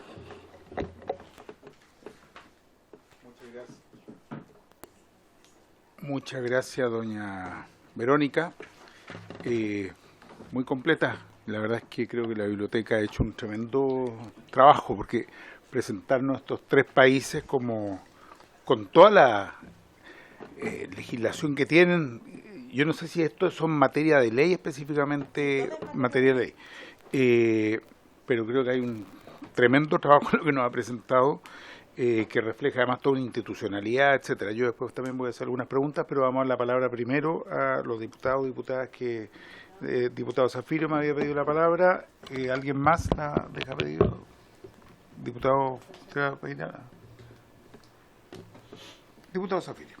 Okay. Sí, compartiendo con el presidente la muy completa información que nos ha entregado la señora Verónica. No, me falta una duda, no sé si no lo escuché o no se dijo. Y saliéndonos de España y tal, y Nueva Zelanda, y poniendo los pies en Chile. ¿Cómo se finiquitan los contratos cuando alguna de las partes, cierto, no cumple con el contenido del contrato? Ese es un tema. Los plazos del contrato, si también hay algún tema ahí que usted pudiera informarnos, y respecto de los impuestos, cierto, que el propietario, entiendo, debiese pagar por los ingresos que percibe por los arrendamientos. Eso, presidente. Gracias, diputado Zafirio. ¿Hay alguna otra pregunta? Yo voy a complementar también un par de preguntas porque eran un poco en la misma línea. Bueno, en primer lugar, me pareció muy interesante ver que hay toda una legislación, pero también una institucionalidad que regula el tema. La verdad es que, es más, me quedé con la sensación de que el proyecto que se ha presentado roza recién el tema y que hay muchísimos elementos que uno puede incorporar efectivamente, cuidando de ver cuáles son iniciativas parlamentarias y cuáles no, pero digamos que se puede como profundizar. Le vamos a pedir, por supuesto, también al Ministerio que nos dé su opinión. Hay un par de preguntas específicas que tenía. En el caso de Nueva Zelanda se hablaba de una institucionalidad pública que aborda los temas del acuerdo. ¿Qué institución es? ¿Es parte del gobierno central, parte de un ministerio? ¿Dónde está radicada esa institucionalidad? Una de las dudas que yo tenía. También saber si estos contratos de los que se hablaba con una serie de características son contratos tipo, o sea, como que están ya, si uno va y saca de la web o de algún lado un contrato tipo y lo va llenando, digamos, con los datos de la propiedad en cuestión. Esa es una segunda pregunta que tenía. Lo mismo en el caso de Francia, que se habla de este observatorio de locales de alquiler. ¿Qué institución es? En ese caso me dio la impresión que pertenece al municipio, pero entender un poco más la institucionalidad que hay asociado a todos estos procesos de arriendos. Había uno que tenía esta oficina de arrendamientos residenciales, me parece que también era el de Nueva Zelanda. Bueno, claramente hay una institucionalidad en cada uno de los países, entonces conocer un poco más dónde está radicada, en fin, cómo funciona esa institucionalidad. Eso agregaría yo por mientras a lo que preguntaba el diputado Zafirio. Si hay otra pregunta y si no, después. No ya, por supuesto. Es la siguiente, como el proyecto fija más bien en incorporarle el mes de garantía, que ésta no sea cobrada en unidades de fomento o existan otros cobros abusivos. Lo que me parece bien que se pueda regular, pero no escuché, en efectivo se señalaban los pagos, pero no escuché si ellos tienen otra forma de cobrar, si lo hacen en UF o solamente lo hacen en pagos que son en efectivo con respecto a los arriendos, porque lo que ocurre en Chile, la mayoría de los contratos que se hacen ya a personas que están en un en un edificio o están arrendando departamentos u otras casas que están en las partes más céntricas, ellos tienden a hacerlo por la vía de estos arriendos a través de los corretajes o una empresa determinada que ofrece arriendo, pero los cobros los van haciendo reajustables en UF y a su vez dentro del año ellos también aplican la variación del IPC, pero además el valor que se va incrementando de la UF, entonces los costos de esos arriendos a veces son inalcanzables. Gracias. Gracias, diputada. De hecho, es uno de los puntos que está justamente por ese doble que se produce, sí. Sí, le damos la palabra, por supuesto. Buenas tardes, presidente. Muchas gracias. Saludar a ustedes, a todos los parlamentarios de la comisión. Quisiera partir con la consulta que nos plantea el diputado Zafirio por su intermedio. A ver, un poco más atrás de lo que usted nos pregunta. La regulación del contrato de arrendamiento en Chile está desde tiempos inmemoriales, ¿no es cierto?, en el Código Civil. ¿Vale? El artículo 1915 en adelante regula el contrato de arrendamiento, el título 26 del libro cuarto del Código Civil. Originalmente el Código Civil tenía una regulación de arrendamiento de muchas cosas. De hecho, me estaba dando cuenta que en la versión que tengo acá todavía está el arrendamiento de servicios personales. O sea, había una amplia cantidad de cosas que se podían arrendar a través de las normas del Código Civil. No son los servicios personales, es una cuestión más terrible todavía, porque uno lo lee ahora y es como bien, bueno, voy a dar con las normas. La ley 19.801, que es la ley de cuya reforma están discutiendo ustedes, es una especificación del arriendo y por lo tanto es una ley especial respecto a las normas del Código Civil. Las normas del Código Civil se aplican aún supletoriamente, ¿no es cierto?, en todo lo que no regula la 18.801. Y la 18.101 regula específicamente, ¿perdón? Ah, como ellos. Pensé que habíamos llevado el caso de Chile. No lo sé. Ahí me tengo que excluir de la respuesta. Perdón. Le entendí mal la pregunta. Sí, yo también entendí que era de Chile, entonces dijimos, si tú te haces cargo de Chile, no. La verdad, diputado, es que no estudié esos temas. Yo preparé para esta presentación con los temas que veníamos, puedo agregarlo en el documento esos temas, porque revisamos como la norma en genérico y no nos metimos, y sobre todo en el tema de impuestos que probablemente no está regulado en la misma norma de arrendamiento, o sea, no está de hecho regulado en la norma de arrendamiento, entonces ahí tendría que meterme a revisar el resto de la institucionalidad, y eso vale para algunas otras preguntas en donde no revisamos esos aspectos específicos, sino que nos centramos en los que necesitábamos para la presentación de hoy. Quedan pendientes, claro, en eso se los hago llegar. Respecto de la institucionalidad pública que había, claro, en el caso neozelandés está esta oficina de arrendamiento y esa es estadual, está en cada jurisdicción de la y funciona con una dirección, administra las cuentas, o sea, allí se depositan estos montos de las fianzas que hablábamos, pero también actúa como mediador para resolver algunas cuestiones que pudieran surgir y tiene atribuciones para tomar decisiones de casuística que se presenten distinta de la norma. Entonces tiene una dirección, ellos tienen una página web, tienen toda la información, con muchas guías, muchas cuestiones, y funcionan tanto en Nueva Zelanda como en el caso de Francia, tienen un contrato tipo disponible. Contrato tipo que es la información mínima que debe existir, sobre el cual se agrega otras cuestiones que las partes quisieran agregar, pero existe y está disponible en la web, uno lo encuentra al revisar las normas, están disponibles los contratos tipos para esta... ¿Pero es parte de la estructura del Estado? Es parte de la estructura del Estado, sí. Administrativa del Estado, sí. Oficinas públicas. Claro, es dependiente en el caso neozelandés del Ministerio el Ministerio de Vivienda y es como de habitación, no recuerdo bien, pero... Aquí podría ser el Serviu, quizás. Claro, vendría a ser como el Serviu, claro, como mucho más operativo que conceptual en el fondo. Respecto a lo que planteaba la diputada Nullado respecto de cómo actualizan el monto, claro, aquí se establece un mecanismo único de actualización, entonces, y un plazo de actualización. Es anual, yo no puedo modificar el contrato antes de cumplido al menos un año para aumentar el arrendamiento, y ese arrendamiento es solo este monto que está sujeto, que por ejemplo en el caso español es un índice que es similar al IPC, pero saca el tabaco y coloca las diferencias, el promedio de diferencias del arrendamiento, de la variación del precio de la vivienda. ¿Ya? Entonces, ese indicador, ese índice, ese es mi índice máximo con el que puedo yo aumentar mensualmente el monto de la vivienda. Y eso lo puedo hacer una vez al año. No puedo hacerlo con otra periodicidad.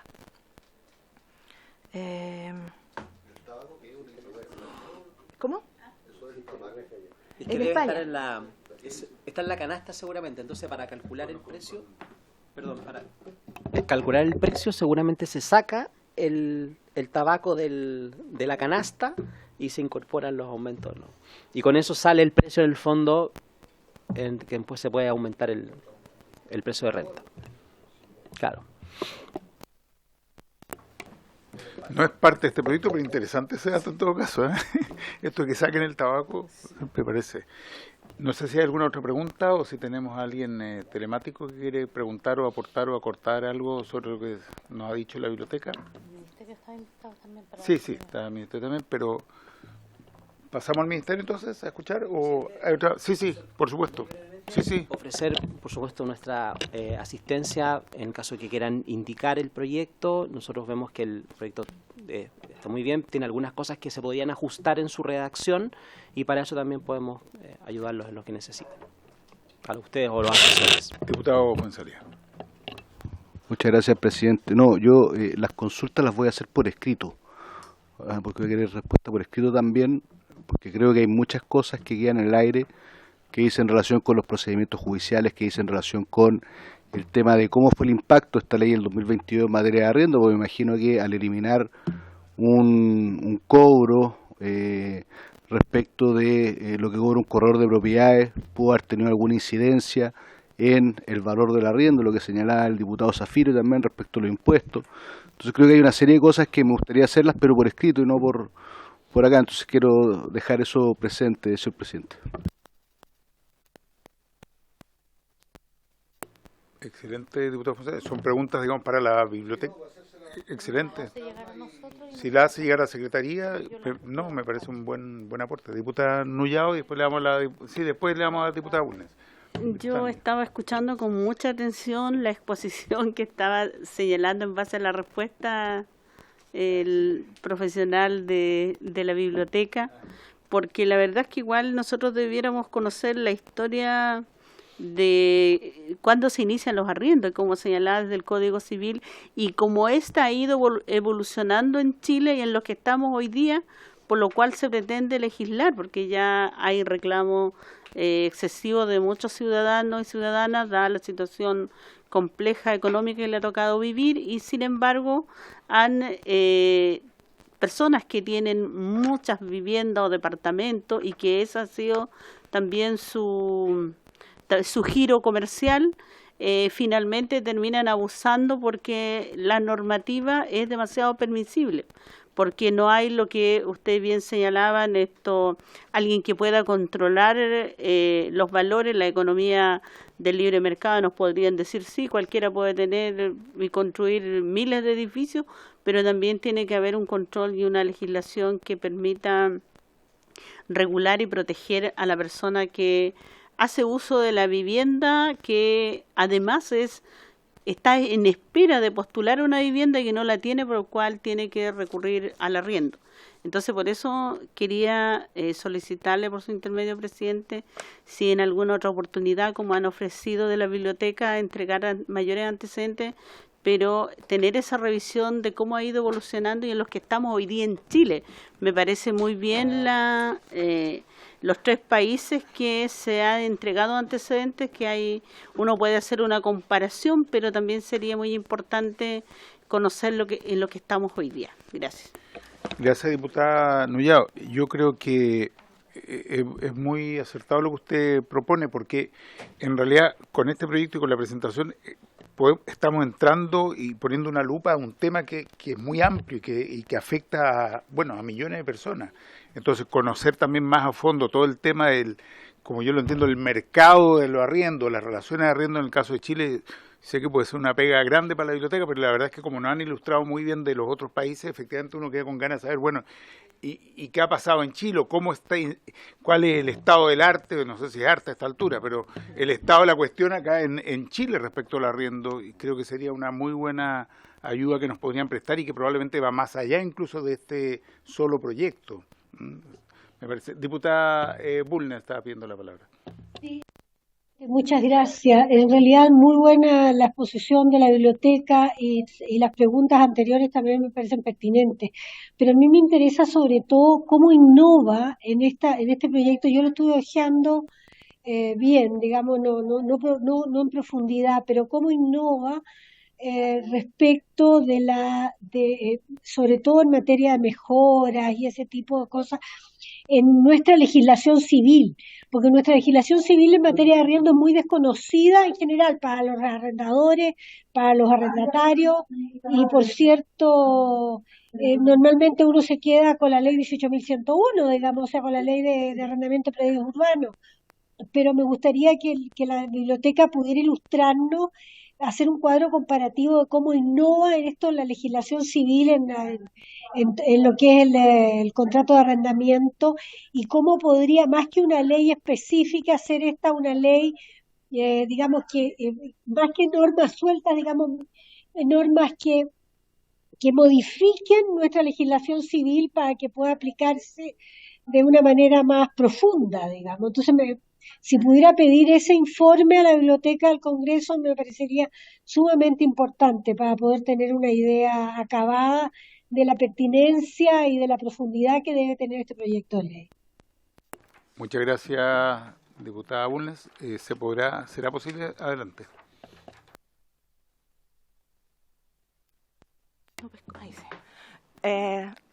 Nosotros estamos, esa es la función, o sea, yo creo que el alcance, quizás haya que delimitar algunos alcances o en términos de temporalidad, porque es más bien legal esa. Yo acuérdense que soy arquitecto, entonces no voy a responderlo probablemente yo, pero tenemos que coordinarlo con el equipo para ver cómo lo...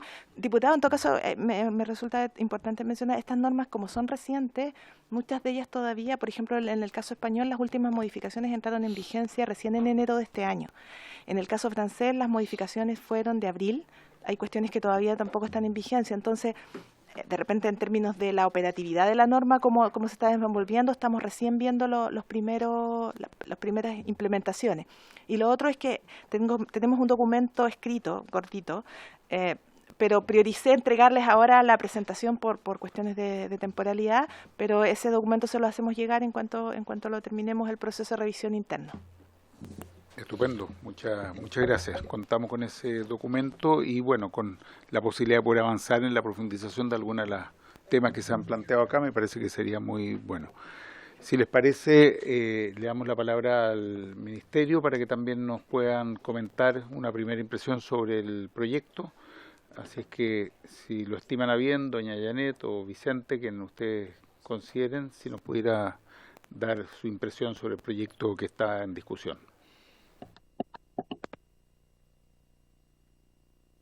Gracias, presidente. Bueno, la verdad, presidente, nosotros, tal como lo hemos expresado en reuniones anteriores, nosotros como Ejecutivo estamos de acuerdo con la idea de legislar, no obstante nos interesa y agradecemos, por cierto, la presentación de la Biblioteca del Congreso, que la verdad es bastante ilustrativa respecto a la situación al estado del arte.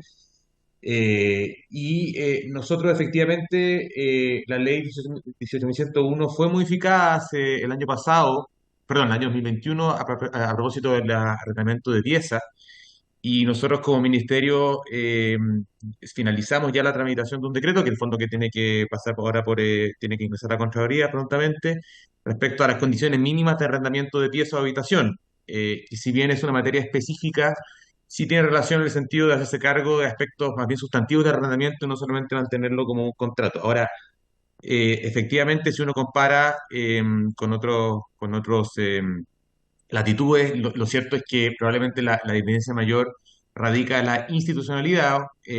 Hoy día, por ejemplo, la misma ley que le comentaba da competencia a los municipios, a las Seremi de Vivienda, Urbanismo o bien a cualquier particular para denunciar ante el juzgado de policía local. O sea, no establece una nueva institucionalidad. Y creo que nosotros, para discutir respecto a la pertinencia de las modificaciones propuestas en específico, también sería bueno ir escuchando otros actores y también, por cierto, la profundización que se solicitó al equipo de la biblioteca, que ciertamente ha dado un muy buen panorama de los tres casos comparados, pero que efectivamente podríamos también ahondar en lo que fue solicitado. No sé, Janet, si quieres complementar, pero eso en general.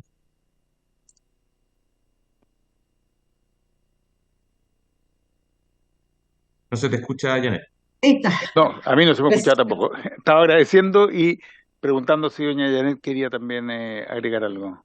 Sí, solamente comentar, nosotros, la diputada Orsini tuvo una reunión con nosotros en el ministerio y le dimos a conocer que efectivamente nos interesaba este tema. Nos parece súper importante el hecho de que exista un equilibrio entre las partes y claramente la última modificación de la ley 18.101 favoreció fundamentalmente al arrendador y por eso es necesario equilibrar las relaciones entre las partes. Me pareció muy interesante lo que dijo la biblioteca. Yo recuerdo, como soy más de antaño, que hace mucho tiempo existía una regulación de precios para el mercado del arriendo habitacional y y había una institucionalidad pública asociada cuando se transgredía el valor que se había prefijado. Y me acuerdo que existía en ese momento la Dirección de Industria y Comercio, DIRINCO, y uno, si el arrendador no estaba disponible a recibir la renta que por ley correspondía, uno iba y la pagaba en esa institución y se daba por pagado y por lo tanto el arrendatario no incumplía su obligación. Yo no creo que como país estemos en condiciones de, lo digo a título personal, de volver a una institucionalidad como esa, pero claramente pareciera que debiéramos buscar alguna fórmula o mecanismo que permita equilibrar más allá de la participación de los tribunales. Cuando conversamos cuando nos expuso en el Ministerio la diputada Orsini el programa, le dijimos que nosotros teníamos especial preocupación por lo que es fiscalización. No fiscalización en términos de aquellas facultades que tienen las direcciones de obra, de que en caso de denuncia puedan ver si la vivienda está o no en condiciones de ser habitada y hacer la correspondiente denuncia al policía local, sino más bien que fiscalización de este tipo de contratos en términos de si efectivamente se está cumpliendo con la normativa y qué organismo se va a hacer cargo de ello. Porque actualmente en Chile, el abogado de la biblioteca seguramente podría corroborarlo, no hay una institucionalidad, o sea, yo voy a tener que ir al tribunal a hacer la denuncia respectiva de si me están cobrando más renta, si no se cumplieron las obligaciones, etcétera.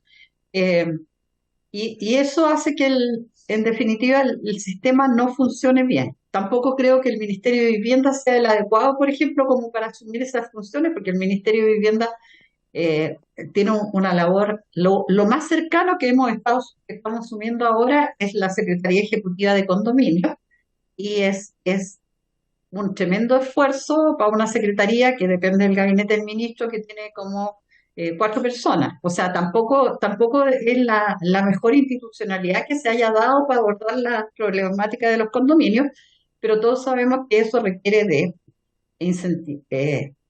incrementar las capacidades del Estado, y la tendencia ha sido más bien a disminuirlas más que incrementarlas. Entonces yo creo que también tendríamos que tener presente esto a la hora de legislar sobre esta materia.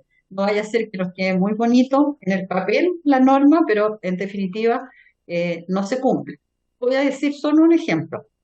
Los corredores de propiedades que participan normalmente aquí le cobran un porcentaje al arrendatario y otro porcentaje al arrendador. Me parece óptimo que el proyecto de ley diga que solamente aquel que requiere el servicio tenga que pagarlo. O sea, si el arrendador busca un corredor de propiedades para que le ayude a arrendar la vivienda, que sea él quien pague. Si por el contrario el arrendatario fue el que buscó al corredor de propiedades, que sea él quien pague. Eso es óptimo. Pero esto va a significar, por ejemplo, de que el corredor seguramente, como no hay precios fijados para los corredores, le va a cobrar todo. Si fue el arrendatario, lo mismo que le cobra al arrendador y al arrendatario, que estaba calculado, por ejemplo, que en un arrendo de 500.000 pesos mensuales cobran el 50% por una sola vez más IVA. Entonces esos 250 más IVA que se distribuyen entre las dos partes, en definitiva va a terminar pagándola probablemente a quien estábamos tratando de favorecer, que era el arrendatario. Y lo otro es que no sé si este tipo de normas aplican a todos los arrendamientos de predios urbanos, porque aquí se ha hecho énfasis en el proyecto, está en toda la exposición de motivos, es más bien una categoría que es como vivienda social o vivienda de interés público, como podríamos denominar, que es la vivienda destinada a las clases más a sectores vulnerables y sectores medios. Entonces, esta regulación es indispensable en otro tipo de viviendas de mayor nivel socioeconómico, en donde las partes normalmente se entienden como casos que señalaba Verónica de nuestros lados. Viene una persona y dice, voy a pagar, no sé, un año anticipado. O sea, también vamos a regular eso y va a quedar con estas mismas normas. Yo creo que son preguntas que debiéramos hacernos al momento de legislar. Eso nada más, presidente. Gracias. Muchas gracias, señora Janet. Sí, efectivamente quedan muchas preguntas abiertas y sobre todo después que hemos ido conociendo algunos aspectos de la legislación en otros países. Lo que se menciona el corredor claro, es una posibilidad. También como hay libre mercado y libre competencia, bueno, puede suceder que un corredor diga eso, le voy a cobrar todo a una parte, pero que otro corredor diga no, yo no voy a cobrar eso mismo y por lo tanto que esa misma competencia genere menores valores. Así que en realidad es un tema que está abierto, digamos. Yo me imagino cuando tengamos acá, porque los vamos a invitar a la Asociación de Corredores de Propiedades, claro, probablemente van a defender mantener, me imagino de antemano, digo, mantener la fórmula actual o subirla, en fin, pero no es un dato afirme que necesariamente le van a cobrar el doble a la parte contratante, digamos, eso probablemente va a quedar sujeto a distintas posibilidades que tenga la gente en un mercado de oferta y demanda, digamos, de los servicios de corretaje. Pero bueno, son temas que probablemente van a ir surgiendo en la discusión, en el debate. Me surgió ese elemento como uno a discutir. Le agradecemos al Ministerio. No sé si hay preguntas para las reflexiones que han hecho desde el Ministerio. Diputadas, diputados. Solamente que tal vez quede como acuerdo lo que le vamos a solicitar a la biblioteca para que lo puedan hacer vía oficio. Gracias. Sí, yo entiendo que desde la biblioteca han tomado nota, pero también de Secretaría, los temas que le queremos pedir a la biblioteca que dice la diputada Nullao, sí, se le van a hacer llegar todos los temas que estaban previstos. Muchas gracias, doña Verónica, muchas gracias al Ministerio. Antes de terminar la sesión, para la próxima semana tenemos ya algunos invitados. Estábamos pensando invitar al CERNAC, a ver qué nos dice al respecto, a Defensa de Deudores. Se ha pedido también invitar a la Asociación de Corredores de Propiedades, justamente. Y está todavía abierto el plazo que habíamos dado para, si es que se quiere invitar a alguien más. Así que para que cada uno lo vea y hace llegar a Secretaría, si es que eventualmente consideren a alguien más para invitar. Y habiéndose cumplido el objeto de esta sesión, esta se levanta.